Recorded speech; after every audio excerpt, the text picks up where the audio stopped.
Good morning, everyone. I would like to welcome you to our first ever Red Ribbon webinar. We appreciate you taking the time this morning to join us and learn more about what we can do to help prevent substance abuse. Each year during Red Ribbon Week, we bring together community members and staff as part of our goal to raise awareness about substance abuse. Despite the unusual circumstances that our society is in, our goal is the same this year. The issue of substance abuse is more important now than ever in the current climate as people look for ways to cope. We have to look for new ways to come together to share ideas and continue our work. So we appreciate you all. We appreciate all of you attending this webinar. We are pleased to have Andy Duran, Executive Director at LEAD, a substance abuse prevention organization based in Lake Forest, joining us today and speaking with us. One of his biggest accomplishments is the development of a text a tip. It's a 24/7 crisis text line that is now available to more than 10 million people. Andy will be speaking to us today about what we can do to raise drug-free teens. Thank you, Andy. You bet. Thank you. Thanks for having me, and thanks for everyone's flexibility and switching to a different platform. Good to join you again. You know, I think I've been with you guys each of the past 2 or 3 years, so really glad to be here again. And I've been starting every presentation in this way, just saying that, you know, better days are coming. This has been a difficult year, and especially if you're working with young people, you know, difficult year on young people. And I think just knowing that there's hope ahead and better days are coming, and you know, I like to think of it like this. You know, we're all in a situation where we're trying to find balance, and actually, as we're working with young people, trying to help them live drug-free lives, you know, and doing what we can as parents or as educators or as community leaders, coalition leaders, et cetera, trying to help our young people live drug-free lives, we have to help them find balance. Because the reality is that sometimes the negatives weigh us down. And if you think about the reasons why young people would use substances in the first place, oftentimes it's to cope with something happening. It's something negative is occurring. You know, they're remote learning, they can't see their friends to you know, put in current context, or they're distressed or anxious or sad, or, you know, something happened at home that's been a trigger. Whatever might be there, there's negatives. Now, sometimes we can take the negatives away, but sometimes we can't, right? We can't just wish COVID away. We've tried and it didn't work. You know, we can't just remove certain things that occur in our lives. So the only way to rebalance ourselves when the absence of being able to remove the negatives is to add positives. And we do that by helping young people find their strength, their beauty, and skill and connection. I think if we were to all be in the same room and do this reflection together, we would find that we've probably found areas of strength we didn't know we had, areas of beauty we hadn't seen before, new skills that we either refined or began anew, and different ways that we found connection during these last few months. I know for me and my family, you know, we have found these things to occur, and when we're able to identify these things and add them in as positives, that can help to rebalance. And we have to help our young people think in those ways. So what I want to do is do a waterfall chat, and I don't know that we're going to be able to do it in this platform, but we can do it individually because we don't have chat enabled for our participant on this one. But I'll ask a question, and I just want you to think for yourself, like, what are these things are. So good to know who's participating today. If we have parents, students, teachers, law enforcement, et cetera. So let's see, one second. We do have chat. There you go. So if you can pull up your chat window, I had to quickly enable that, sorry. If you can pull up your chat window, which is in your toolbar, and we're gonna answer these questions together because it does help me to understand kind of who is in the room together. So what's your role? Are you a parent in the community? You might be both. Are you a student, teacher, law enforcement, et cetera? You can go ahead and type that in. And go. So we got health teacher, counselor, school counselor, awesome. Fire EMS, great, good to have you. Okay, cool, great. So here's this next one. What is one TV show you enjoy watching together with your family? You can just write that in and wait till I say go, and then we're gonna send them together. And go.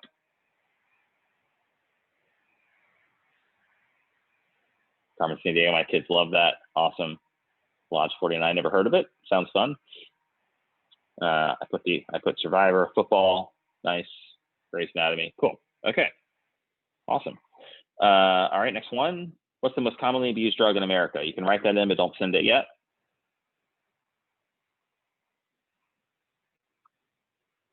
And go.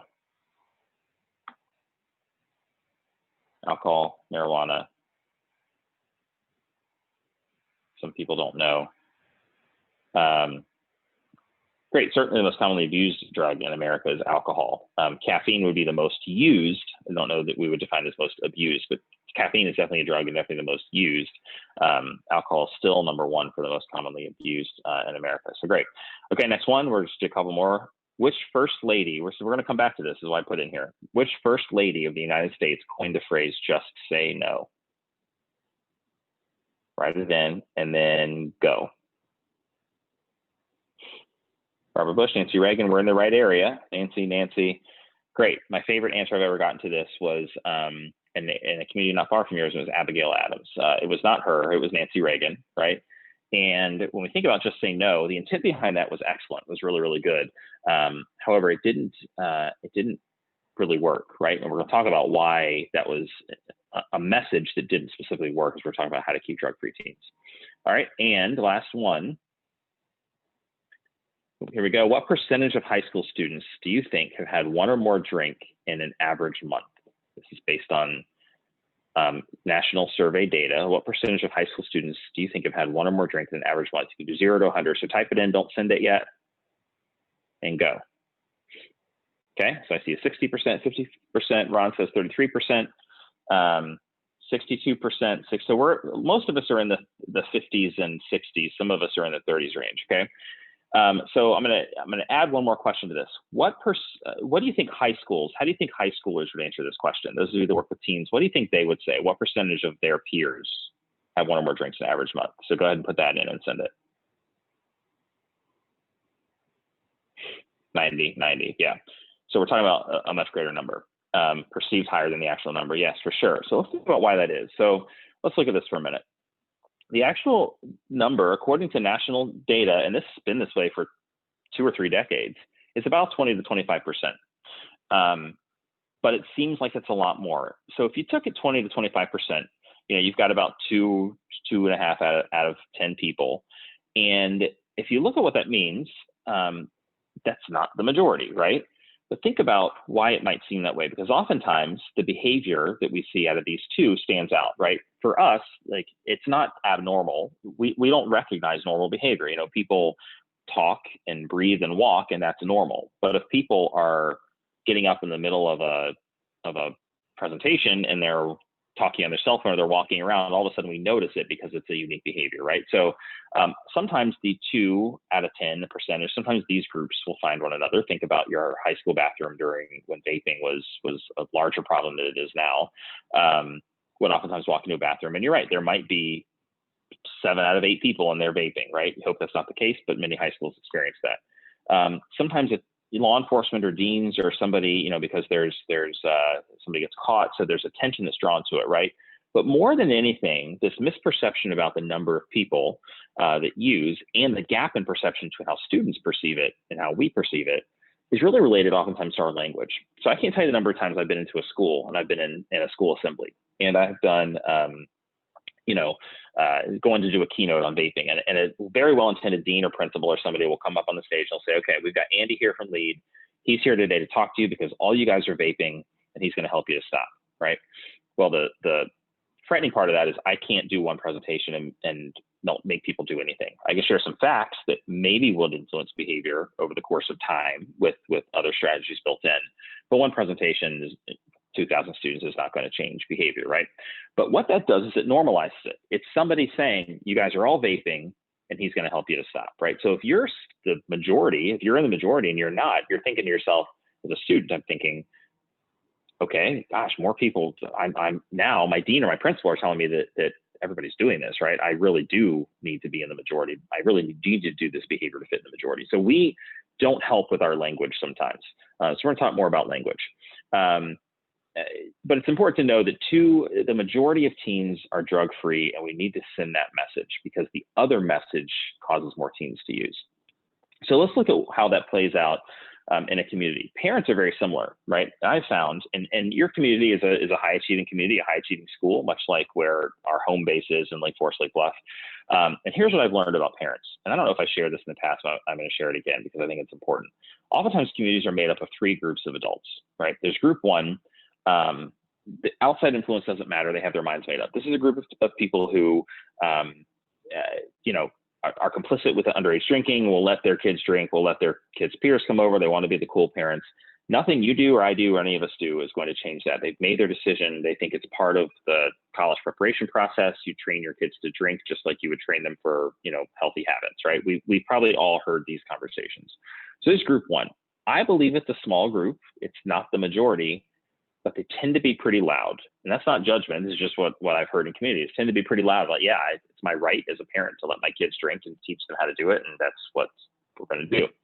Then there's a group number two that's angry with group number one. This group number two, I think, is much larger, but seems smaller because they don't want to talk about it. So imagine if you're a parent, most of the parents probably fit in this group. That's an assumption, but I generally I think it's a safe assumption. But aren't out there saying, for their fear of their own social repercussions or their kids, I'm going to make these decisions in my home, but I'm just not going to talk about it. Then there's a larger group in the middle that's kind of the quiet majority. They're conflicted and unclear, and they follow what they think are the community norms. So group one looks bigger because it's louder. Group two is probably bigger, but is quieter. So what happens is when parents are in the middle and they can see kind of arguments on both sides, we're going to talk about some of those things in just a minute, they will tend to move towards group one and be complicit, especially as their kids age. So we found that to be an issue. So here's what we do at LEAD. Our approach is not to tell anyone how to parent or what you should or should not be doing. It's simply to give you relevant info that we hope will help you to parent and will help give you some skills that may be helpful. I'm a parent. My wife and I have a fifth grader and a third grader. So we're not quite in we are in these conversations because of the nature of the work I do, but we're not in these conversations in terms of their own behavior yet. So I know parenting gets harder, right? I mean, we both thought potty training was the hardest thing we'd go through. Obviously it gets harder. So I'm not here to tell anybody how to parent, but I do want to share some research that I think will help as it relates. And I'm a big believer that with young people, the behavior that we see is directly linked to their desire plus their beliefs. So for example, if you look at some of the risk factors related to substance use, if a teen desires to feel better, we looked at that scale between positives and negatives before, right?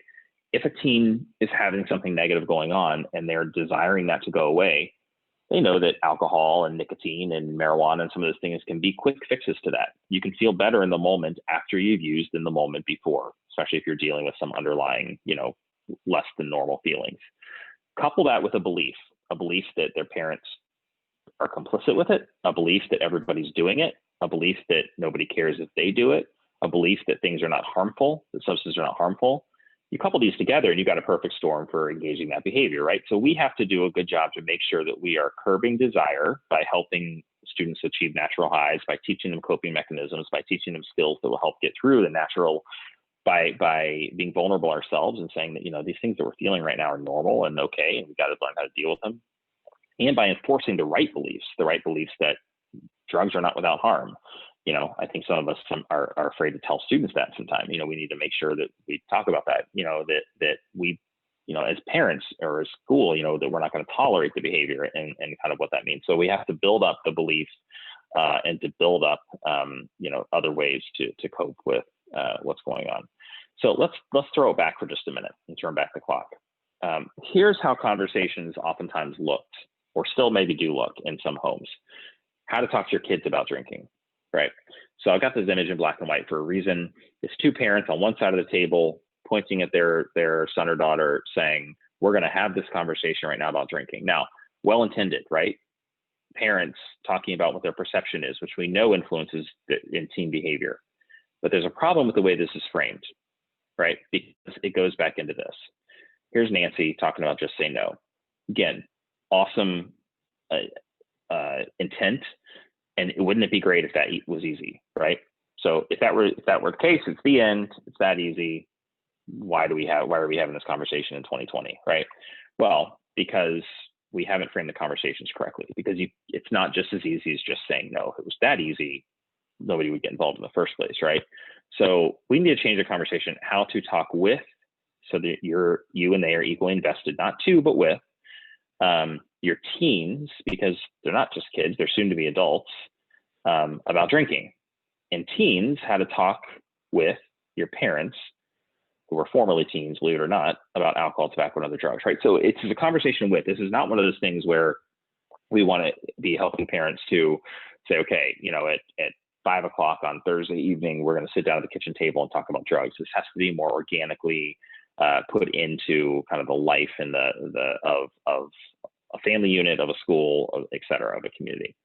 So let's get your chat boxes ready one more time. So pull up the chat. Chat's still enabled. And we are going to talk about this. So imagine a teen at a party, right? Who oftentimes is sort of a pawn. So think about, why might somebody at that party choose to offer somebody a drink? If somebody's there, they're showing up for the party, maybe they didn't have the intention to drink, why might they be offered a drink? So go ahead and type that in the chat.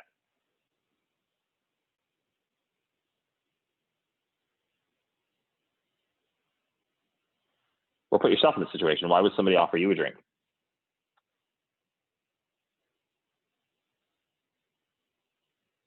Okay, sure. To connect, to be polite. Okay, to make you feel welcome, to be courteous. Sure. Lots of other things, right? That could be the case. So here are some of them. Oops. A bit of a lag here. So here are some of them. To be clear, there's lots of reasons why somebody would offer a drink, right? And to make you feel welcome, sometimes just because they want somebody doing what they're doing, a variety of reasons, right? And the reasons that a teen might be offered a drink are not that different than ours. So put yourself in the situation for a minute, and what are some reasons why you would say no as an adult? So you can put those in the chat if you want, we don't have to. But these are the ones that you commonly get, right? If you didn't feel like you wanted to have a drink, fine. If you as an adult felt like you wanted to have a drink, fine. But here are some of the reasons why you might choose to say no, right? Driving consequences, you have a deadline, you're feeling sick, you don't want to. Teens have one we don't have, it's illegal, right? So there are reasons. And one thing that we need to make sure we're helping our young people do is to give them these talking points and these refusal skills to say, if you don't want to drink at a party or vape or smoke pot or whatever it might be, let's execute our refusal skills, where we talk about how to refuse, how to explain that, how to avoid the behavior, and then how to leave if something's making you uncomfortable. And to make sure that we're talking about all these things. And also, here's number one, though: my parents will kill me. That was the case with me when I was a kid. If I had been caught drinking, I wouldn't be doing this presentation today, because I'd probably still be grounded. So I think that it's important to know that it is still the number one influence. If we can help parents understand that is the number one influence, right? So here's how we do that. Oftentimes when we as adults and do something we don't want to do, it's because we are worried about the other person. With young people, one of the number one things that they tell us when we meet with teens in groups and one-on-one is that, I don't want to drink, but I don't want to disappoint my friends, right? It's the same thing we see with other teen behavior too. So we have to help them to understand that we just got to let other people's feelings go. And it goes for us as parents as well. A lot of parents who take post-prom or post-graduation, have their kids going to somebody's house. They may not want their kid to be drinking, but they're afraid to have that conversation with parents because they're afraid how the other parent will feel, right? We got to get out of that as parents and as communities. We have to just let other people's feelings go and worry about what it is that we want.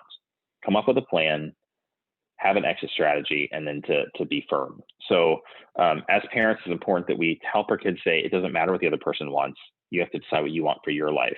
And there's a road that will take you down towards your goals, and there's a road that will take you off of it. Teens very much appreciate that sort of look at the positivity, the positive reasons for saying no, as opposed to the negative reasons for going the other way. And then to help them have an exit strategy, and then to be firm in your response, and then to continually practice.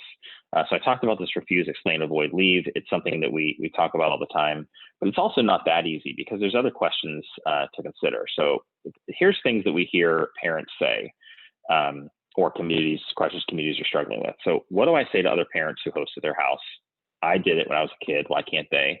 To write a passage, I have to prepare them. If I don't prepare them to drink in high school, they're going to drink more in college. There's clear research on that, by the way. It's part of being a teen. They're just going to do it anyway. And I took the keys. They're safe with me. So you probably all heard these sort of justifications, these tough arguments as communities and parents deal with for how to keep their kids off drugs. The other one is kids in Europe drink when they're 18 and they struggle much less in college. Again, misperception, lots of research on that. So parents still have the most influence on whether or not their child will drink alcohol. If you look at every national study that's done, and they say, what are the reasons you've chosen to avoid alcohol use? And you've got a variety of reasons. Parents is still by far the number one reason. And if you look at, this is Lake County data. I didn't have the surrounding Cook County areas, but look at Lake County data. You see that the chart on the bottom is past 30-day use of alcohol for 6th through 8th graders. And you see how, not surprisingly, as teens age, use goes up, right? And the chart on the top is perception of parental disapproval, which declines as teens age. And I don't think it's because sometimes it's because parents think, well, if my senior, I'm more likely to have them drink than my freshman. But oftentimes it's because it's not that there actually is less disapproval, it's that there's just this perception of that because maybe families have stopped talking about it. So it's still the number one reason. You see the moment when parental disapproval starts to decline is the moment use starts to increase. Now, there's a variety of other reasons for that, but it's very, very clear in the data. And if you actually pair it with binge drinking, not just 30-day use, you see some very, very similar trends there.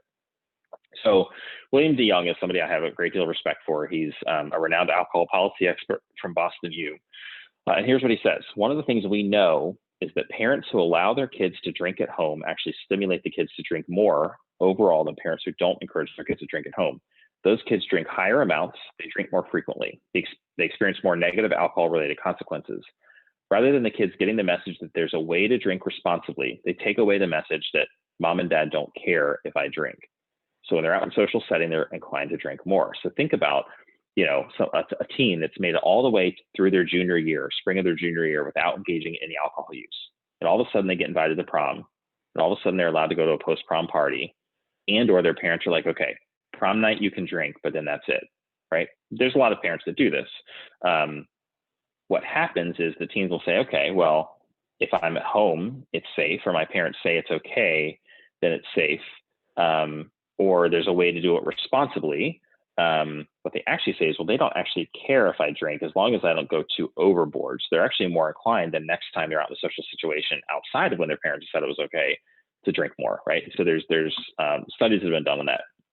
In fact, in our community here in Lake Forest and Lake Bluff, we have access to quite a bit of data, and we have shown that if students have said in the Illinois Youth Survey that they know their parents would strongly or very strongly disapprove of their alcohol use, that cohort of students that answered that question was 50% less likely to have had any alcohol use during that past year.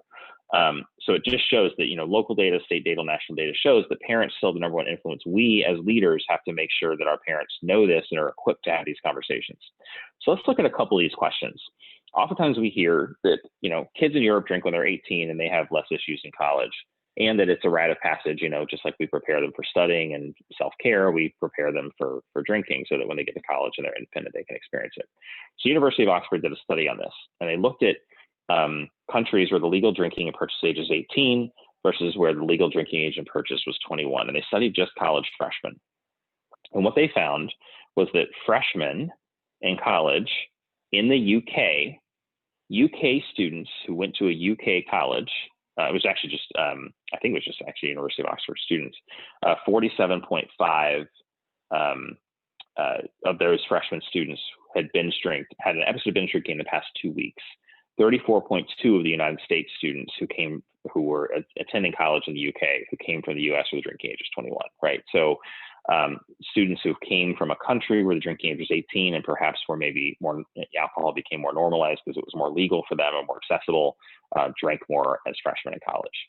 Take that a step further. Stanford also did a similar study, and what they did was they just looked at Stanford freshmen, and what they found was that students who came from, very similar to what the Oxford study showed, students that came from countries where the drinking age was 18 or who had reported drinking before their freshman year at Stanford drank considerably more often and had more episodes of heavy drinking than students who had said they had not had any drinks of alcohol before the age of before their freshman year at Stanford. So And if you take this a step further, when we look at just students in affluent and high achieving communities, there was a study done by an LCSW that talked about in high achieving communities, which you guys are, there's elevated substance abuse rates at high achieving schools, both public and private.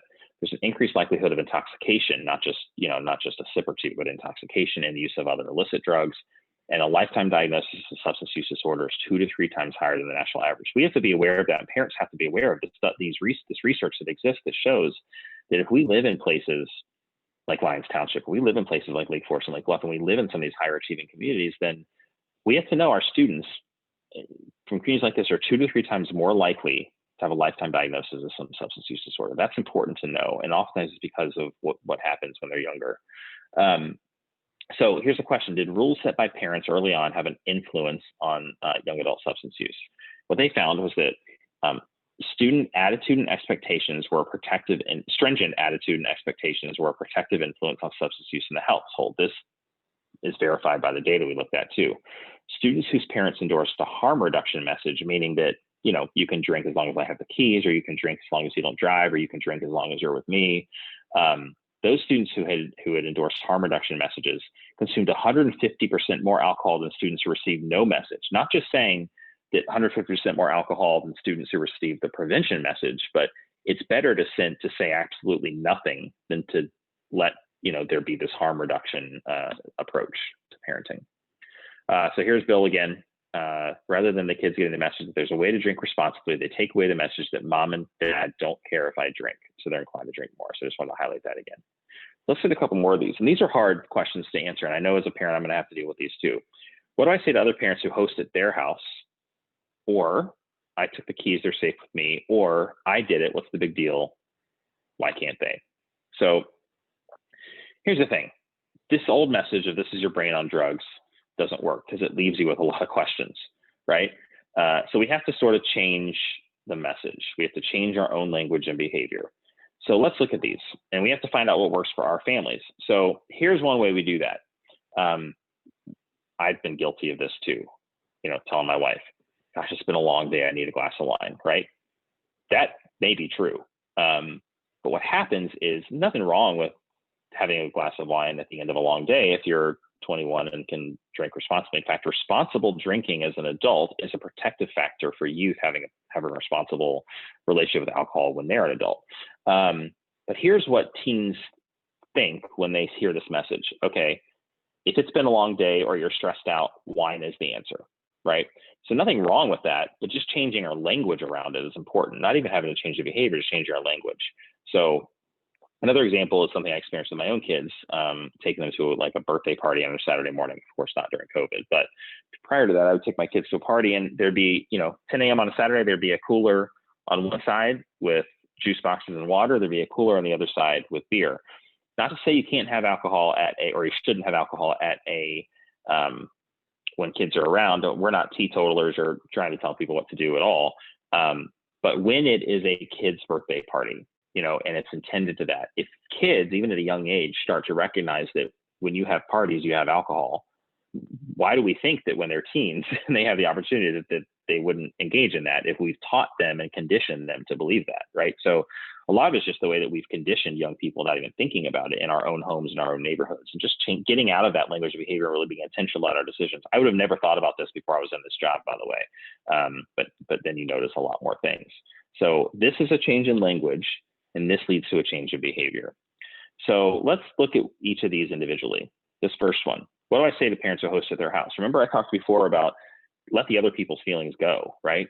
What I would say is, I will let my daughter come over, but are you going to plan to have alcohol there? And if the parents say no, we say, okay, great. I really appreciate you making that responsible choice. That's how I would be. I just want to make sure. If they would say yes, my kid's not going to go. That's the decision we've made as parents when they get to that age. And if that upsets my daughters, then I've got to cover that and explain that. If it upsets the other person, I'm going to let that feeling go, right? They don't have to do what I'm doing, but I'm going to make that choice for myself. It's very similar. I tell my kids all the time, I probably am a bit overprotective because of the work that I do. And my fifth grader especially is very capable and very smart and responsible, but I have a hard time letting her ride her bike around the village of Lake Bluff. for a variety of reasons. And she'll oftentimes come to me and say, Dad, all my other friends get to do it. All their other parents let them do it. And I'm like, I don't know. I guess I love you more than they love their kids, right? I'm not actually suggesting that's true, but it works every single time, because what's the comeback from that, right? Like, I don't know what to tell you about that. I don't really care what they're doing. I just love you more than they must love their kids. So I found that to work. Next one. I took the keys. They're safe with me. So again, change in language here is really important. What are we actually trying to prevent? I'm a huge drunk driving prevention advocate. My grandfather was killed by a drunk driver, and I was in high school by a classmate of mine. That's another story for another day. So I'm a huge advocate to prevent drunk driving. However, when we send a message that says, don't drink, but if you do, don't drive, the last message they hear is, okay, they don't want me to drink, but they're kind of cool with it as long as I'm making that next right choice, right? We have to be able to send both messages, but split. We have to be able to make sure we know that our teens should not be drinking and driving or smoking pot and driving, and there are consequences to that can cost lives, right? We also have to send the message that teens, they don't drink in the first place. But when we link those messages together, the perception changes. And I think it's important that we split that apart. The next one is my favorite one. I did it and I turned out okay. Why can't they? The question is, did you? How many teens think their parents actually turned out okay? I use this argument all the time with teens that I work with, and said, they'll say, well, I talk to my parents, and my parents say they drank in high school, so I don't get why it's such a big deal if I do it. I'm like, well, do you want to turn out like them? No. Sorry, parents, but it works. Use that against you. And also, I'm a big believer in telling your kids the truth. If you did certain behaviors in high school and they ask you about it, I'm a big believer you tell the truth about that. I don't want to tell you what to do in your house, because every house is different, but generally research shows that, tell them the truth about that so your teens can learn from it. And just basically to say, I want for you better than what I had. I wish I had parents telling me what I'm telling you right now, and I think that can use. So use some of their arguments in your favor. We also have to set proper expectations. This expectation that, it's just part of being a teen, they're going to do it anyway, doesn't set our teens up for success, right? If we just believe that young people are going to engage in behavior and they know that we believe that, that's most likely going to happen. We have to set the expectations of an ACE. If we expect that young people are going to make the right choice and they know we expect that, then they're more likely to, right? But think about it. If somebody is expecting you to do the wrong thing, you might as well just do it, So we have to make sure we're setting the expectation. I know you are strong enough, capable enough to not get involved in this behavior when you're in high school. I know it because I raised you and because I worked with you long enough, or whatever your relationship is with that student. We have to set the expectation. And then if someone fails in that, then we cover that at that time. We say, okay, nobody's perfect. We're going to talk about what we could have done differently. We're going to talk about what we can do next time. And I still have the same expectation. We're not going to do that in this family or in this school or in this team or whatever it is, right? So if we set the right expectation, they're more likely to make the right choice. If we expect they're going to do the wrong thing, it's probably what's going to happen, or more likely to happen. 8 quick ways to talk about alcohol and other drugs. Number 1, use blocks of time. Really important to, like I said, not just schedule a time to sit at the kitchen table where you're both going to dread it, but just use blocks of time that you already have together, at a baseball game, sitting next to each other when you're allowed to go to baseball games again, or, on your way somewhere. I grew up in Florida where, you have to drive 20 minutes to get everywhere, which is oftentimes where these conversations happen, in the car when you're sort of just stuck. So use just blocks of time organically just to bring it up. And how do you do that? You do it by taking advantage of everyday teachable moments. So look around, that's why I saw TV shows earlier, TV shows, movies, podcasts, friends' behavior, things going on with neighbors and family, whatever it is, take advantage of those everyday teachable moments. Say, what do you hear about that? And then to not be afraid when you have these everyday moments to address alcohol, tobacco, and drug related situations. I think sometimes we get into this thing like, don't want my kid to know that there is a cigarette on the screen right now because they might be more inclined to do it. Well, exposure doesn't help, but not being afraid to cover it. If there was some consequence that was realized in something you were watching, listening to, or experienced, then it's important to bring that up and talk about what were those situations and what actually happened. Number 4, use news headlines or current events, when athletes get suspended for drug use, or when there's a celebrity that overdoses on an opioid, or, whatever it might be, to use those headlines to your favor and say, what do we think about this? Think about athlete's going to miss 8 games now, or, might be suspended for the season, or could that happen to you? Or, just using the experiences that we're seeing with other people. Opioids are not without, not without consequence. So again, one way you can just watch TV together and ask them what they think. There's a lot of, almost every popular show with young people these days has some element of risky behavior to it. It's just what draws teens in, and, that it helps them form perceptions about things. So it's important to ask them what they think. And when you ask them what they think, to ask open-ended questions. So if you ask a question that can lead to a yes or no answer, you're probably going to get a yes or a no. If you ask open-ended questions to say, what do you think about that? Or something like that, then they're more likely to be able to carry on a conversation. Very, very important to share stories of drug-free choices. We do a good job of sharing stories about consequences. When somebody makes a choice that was where they were not drug-free and there's a consequence. But students also know that 90+% of the time there's no consequence. 90% of the time nothing happens. You don't get arrested, or you don't get in trouble, or you don't get into a car accident, or whatever it might be. So we've got to focus on the 90%. We've got to focus on the fact that that's the case, and we share stories of people that were successful in making drug-free choices. Plenty of great examples out there of athletes, of celebrities, of leaders in your neighborhood who got through high school and college and didn't get involved in alcohol use, and have made it this far in their life without smoking pot or cigarettes, or, so there are people that have made drug-free choices, and that we highlight how did they find the strength to do that in high school and college and beyond. What's their secret? What can we learn from that? That's important. And then to remind them that peer pressure could be both positive and negative. And here's the thing that a lot of parents don't understand.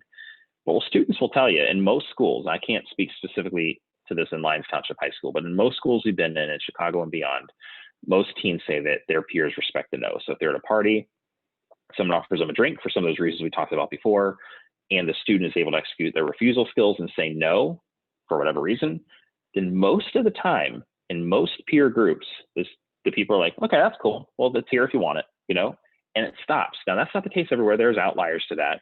But most teens will say peer pressure really isn't the primary. We think it is. A lot of teens will say peer pressure really isn't the primary thing, because I might get asked to do it once or twice, but after that, my friends are like, oh, that's cool. That's cool. You do you, that's a huge line with teens. So I think it's important to know that, if you're able to execute refusal skills, it's not going to be social suicide. Remember what I said about this 20% before. If your teen is struggling, here's some things you can say. Or if you're working with teens who are struggling, here's some things you can say. And this makes a difference. And this comes right from our counselor team, by the way. I notice you. I notice you're struggling. I care. And how can I help? Because if we're willing to notice those things, remind any student that we work with, not just our own kids, but any student we work with, that you care, and say, give me some ideas of how I can help you, or let's brainstorm together how I can help you through this. It makes a big difference. And to remember that, as we talked about parents being in those 3 different groups, and so I'm going to end with this, students fall in these 3 different groups too. There's group 1 that are sometimes seen doing it, right? Or they are that 20% that gets involved with substance use, and it seems bigger because of the perceptions we talked about before. Then there's a smaller group of students who are advocates, who are in your drug prevention clubs, and who are working in your coalitions, and who are living drug-free lives and setting the example for that. But then there's a lot of students in between that go back and forth between these groups, right? And some will move down to the advocate group. Some will end up becoming, engaging in substance use. Some will fall back to the middle and change behavior over time. But what's important that we send teens is that it's also possible to never start. And the majority of young people are not engaging in substance use, and we need to send messages that make that known. So we've got a couple minutes more for questions. Here's my contact information. I will send you these slides. I'll send them to Nadia if that's helpful. And it's recorded, so I'm sure you'll send that link out. But I'm happy to take a couple questions if there are any. Otherwise, thank you for having me with you today. Nadia, I don't know if you have any questions. I don't see any in the chat here.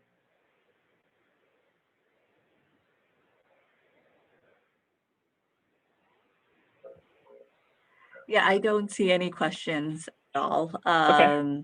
But your contact information is there. So if there are any questions that come up later on, you know, you Please do. can email Andy and reach out to him at Yeah.